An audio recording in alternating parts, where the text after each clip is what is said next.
বেদিক ইন্ডিয়ানের সকলকে স্বাগত বন্ধুরা। চলে এসেছি শীতের গোলাপ নিয়ে। খুব সুন্দর পরিচর্যার মাধ্যমে আমরা কিন্তু গোলাপ গাছগুলো করতে পারি। দেখো কত সুন্দর করে, এটা একটা হাজারি গোলাপ, কত সুন্দর করে এর মধ্যে কুড়ি চলে এসছে। তো কি যত্ন পরিচর্যা করেছি, একদম শর্ট টাইম আমি যত্ন পরিচর্যা করেছি বন্ধুরা। দেখো কি সুন্দরভাবে ফুটেছে বন্ধুরা গোলাপ, একটা সেন্টেড গোলাপ, অসাধারণ গোলাপটা। গোলাপটা খালি দেখো। বেদিক ইন্ডিয়ানের সকলকে স্বাগত বন্ধুরা। চলে এসেছি আজ শীতের গোলাপ নিয়ে তোমাদের কাছে। গোলাপ ফুলটা দেখো, অপূর্ব হয়েছে তাই না? আর এই যে এখানে কুড়িও রয়েছে, পাতা চকচকে রয়েছে প্রত্যেকটা গোলাপ গাছ বন্ধুরা।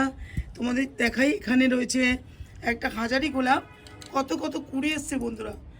দেখো প্রত্যেক দিন ফুল ফুটছে সুন্দর করে। আর এখানেও দেখো রয়েছে আরেকটা গোলাপ, খুব সুন্দর কালার, একটা সেন্টেড গোলাপ। দেখো এখানেও রয়েছে। সব গাছগুলো কিছুদিন আগে আমি কাটিং করেছিলাম। কাটিং করার পরে সুন্দর করে এগুলোকে কি সার দিয়েছি, কিভাবে এই গাছগুলোকে রেডি করেছি, সেই ভিডিওটাই তোমাদের সাথে বন্ধুরা আমি শেয়ার করছি। কি ফার্টিলাইজার আর কি যত্ন পরিচর্যা করেছি তোমাদের সাথে বন্ধুরা আমি শেয়ার করে দিচ্ছি। প্রথমে কিছুদিন আগে, প্রায় 1.5 মাস আগে বন্ধুরা, আমি নার্সারি থেকে গোলাপ গাছ কিনে নিচ্ছিলাম, একদমই ছোট। জানতামও না যে আমি এত সুন্দর ফুলের কালার বা এত সুন্দর ফুল হবে। তো নিয়ে আসার পরে আমি এই টবগুলোর মধ্যে বন্ধুরা প্রতিস্থাপন করেছিলাম। কি দিয়েছিলাম মাটি, আর দিয়েছিলাম কোকোপিট আর ভার্মি কম্পোস্ট। এই 3টে জিনিস দিয়ে আর ফাঙ্গিসাইড দিয়ে খুব ভালো করে গাছগুলোকে বন্ধুরা আমি প্রতিস্থাপন করেছিলাম। প্রত্যেক দিন এর মধ্যে জল স্প্রে করি, দিনের বেলা বা রাত্রিবেলা যখনই সময় পাই তখনই কিন্তু এর মধ্যে জল স্প্রে করি। জল স্প্রে করলে কী হবে বন্ধুরা, পাতার মধ্যে কিন্তু পোকামাকড়ের আক্রমণ কম হবে, খুব সুন্দর করে ফুলগুলো ফুটবে। আরেকটা জিনিস বন্ধুরা অনেক গুরুত্বপূর্ণ, এই গাছগুলো আমার দেখতে পাচ্ছ বন্ধুরা, এই গাছগুলো কিন্তু আমার ছাদের মধ্যে রয়েছে। এখন যখন শীতকালে কিন্তু 5-6 ঘন্টা রোদ্দুর অবশ্যই দিতে হবে গোলাপের জন্য। রোদ্দুর যদি তোমরা না দাও তাহলে কিন্তু এর মধ্যে মাইটসের বাসা হবে, অনেক মাকড় আক্রমণ করে, কাজে কোনো পাতা ভালো থাকবে না, আর সুন্দর করে কিন্তু ফুলের কুড়িও আসবে না। তো এটাই দেখতে হবে যে প্রথমে রোদ্দুর দেবে, তাহলেই দেখতে পাবে সুন্দর করে গাছের পাতা চকচকে হবে। আর আমরা জানি বন্ধুরা, দেখো প্রত্যেকটা নতুন ডগা থেকে গোলাপ ফুলগুলো ফোটে। বন্ধুরা এরকম কচি পাতা আসবে তখন কিন্তু অবশ্যই পোকার ওষুধ আর ফাঙ্গিসাইড দিতেই হবে, না হলে কচি পাতা নষ্ট করে দেবে। এই যে বন্ধুরা তোমাদের দেখাচ্ছি, এই দেখো কুড়িটা এসছে, কুড়িটা কিন্তু নষ্ট হয়ে যাবে। কাজে যখনই এরকম কচি পাতা আসবে বন্ধুরা, সঙ্গে সঙ্গে কিন্তু গাছকে সুন্দর করে ফাঙ্গিসাইডের জল দিয়ে ধুয়ে দিতে হবে। সপ্তাহে যদি একদিন এই কাজটা আমরা করতে পারি তাহলে কিন্তু অবশ্যই গোলাপ গাছ সুন্দর করে আমরা বাড়িতে রাখতে পারবো। আরেকটা কাজ বন্ধুরা করতে হবে তোমাদের, যদি আমরা গোলাপ যদি ভালো করে বড় সাইজের এরকম গোলাপ পেতে চাই, তাহলে কিন্তু যখনই দেখবে নতুন পাতা আসে, আর সাথে তো নতুন পাতার সাথে এই যে কুড়ি নিয়ে আসে, এই কুড়িটা কিন্তু আমি কেটে ফেলবো। ফুল নেব না বন্ধুরা এখন, তাহলে গাছকে সুন্দর করে বুশি করতে পারবো। দেখো এই যে কুড়িটা কেটে ফেললাম বন্ধুরা, তোমাদের দেখাচ্ছি। এই যে এই কুড়িগুলো কেটে ফেললে তাহলে কিন্তু গাছ ভালো করে বুশি হবে, আর সুন্দর করে বড় সাইজের ফুল আমাদের উপহার দেবে গাছ। বন্ধুরা গাছ যখন আমরা প্রতিস্থাপন করব, তোমাদের বললাম যে কোকোপিট নেবে, ভার্মি কম্পোস্ট আর মাটি, এই 3টে জিনিস যদি আমরা সুন্দর করে গোলাপ গাছকে প্রতিস্থাপন করতে পারি, সুন্দর করে কিন্তু আমরা গোলাপ বাড়িতে রাখতে পারি। তো এখন এই সিজনে খুব ভালো করে গোলাপটা ফোটে, কারণ এখন সিজন এই যে এরকম বড় সাইজের ফুল দেয়, যেহেতু এখন গোলাপের সিজন, আর সবাই চায় আমরা একটু আধটু গোলাপ বাড়িতে রাখতে।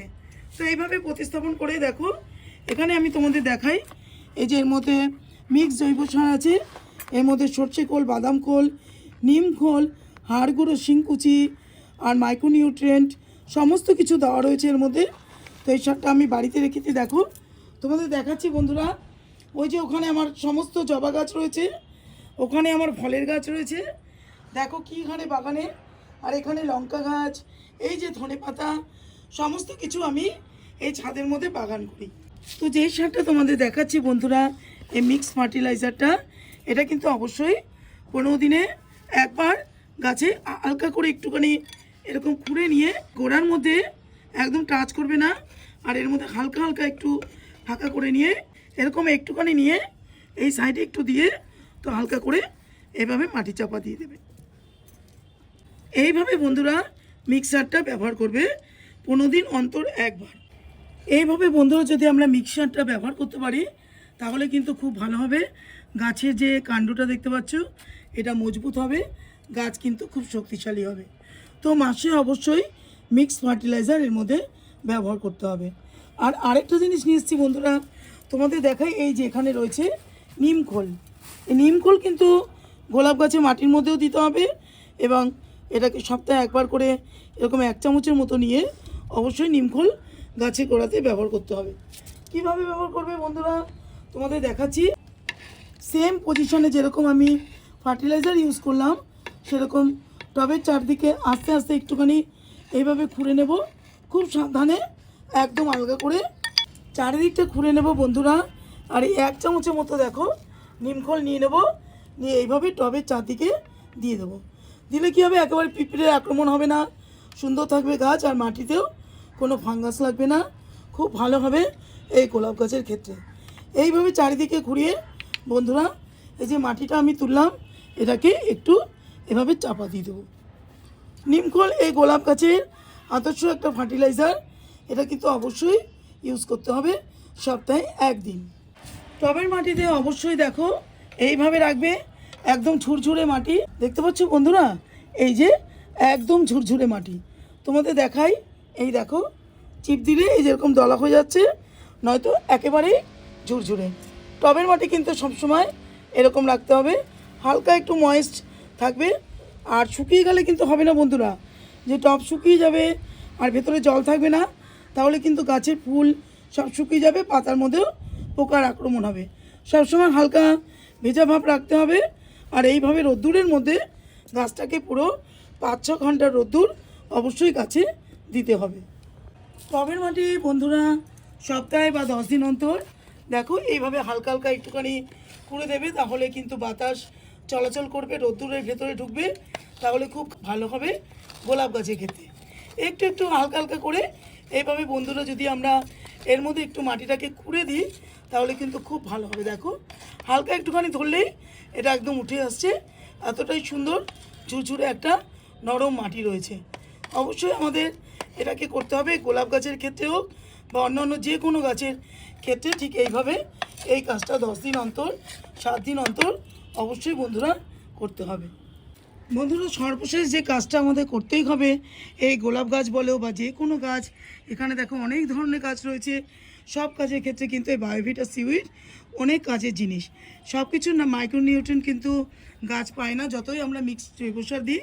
তো এর মধ্যে পর্যাপ্ত পরিমাণে যে কটা বাকি থাকে সব কিছু জিঙ্ক, বোরন, কপার, ম্যাঙ্গানিজ সব কিছু এর মধ্যে রয়েছে। অবশ্যই এই বায়োভিটা যেটা আমি সপ্তাহে 1 দিন ইউজ করি সব গাছের ক্ষেত্রে, এটা কিন্তু অবশ্যই ইউজ করতে হবে। কতটা নেব বন্ধুরা, এই যে এখানে আমি রেডি করে নিয়েছি, 1.5 ml নিয়ে নিয়েছি, এটা থেকে মেপে আর 1 লিটার জল নিয়ে নিয়েছি। তো অবশ্যই এই কাজটা করতে হবে, সুন্দর করে এটাকে ছাকিয়ে নিয়ে আমি গাছের মধ্যে স্প্রে করে দেবো বন্ধুরা।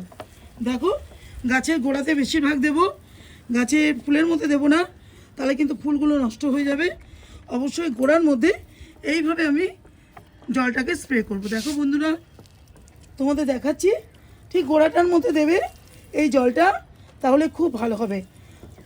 পাতার মধ্যে দেবে না, বা ফুলের মধ্যে যদি ফুল থাকে তাহলে ফুলের মধ্যেও দেবে না। ঠিক এইভাবে প্রত্যেকটা গাছে গোড়াতে স্প্রে করে দেবো। এই যে সুন্দর করে গোড়াটাকে ভিজিয়ে দেবো, কালকের মধ্যেই দেখতে পারবে গাছ আরও সুন্দর সতেজ হয়ে যাবে। অবশ্যই কিন্তু তোমরা বায়োভিটা এক্স দেবে, এটা কিন্তু খুব ভালো একটা মাইক্রোনিউট্রিয়েন্ট ফার্টিলাইজার। অবশ্যই সুন্দর করে এইভাবে গাছের গোড়াতে দিয়ে তোমরা নিজেরাই বুঝতে পারবে অসংখ্য কুড়ি আসবে বন্ধুরা। দেখো এই একটা তোমাদের দেখাচ্ছি কি পরিমাণে এর মধ্যে কুড়ি আসছে, থোকা থোকা দেখো ভর্তি কুড়ি আসছে, সুন্দর করে এখানে ফুলও ফুটছে। তো এই ছিল আমার বন্ধুরা গোলাপের ভিডিও। তোমাদের যদি ভালো লাগে চ্যানেলটাকে অবশ্যই সাবস্ক্রাইব করো, শেয়ার করো, এইটুকুই তোমাদের কাছে আমার আবেদন। তোমরা এতক্ষণ ধরে ভিডিওটা দেখার জন্য তোমাদের অনেক অনেক ধন্যবাদ। আবারও চলে আসবো অন্য একটা ভিডিও নিয়ে। ততক্ষণের জন্য রাখো বন্ধুরা, টাটা।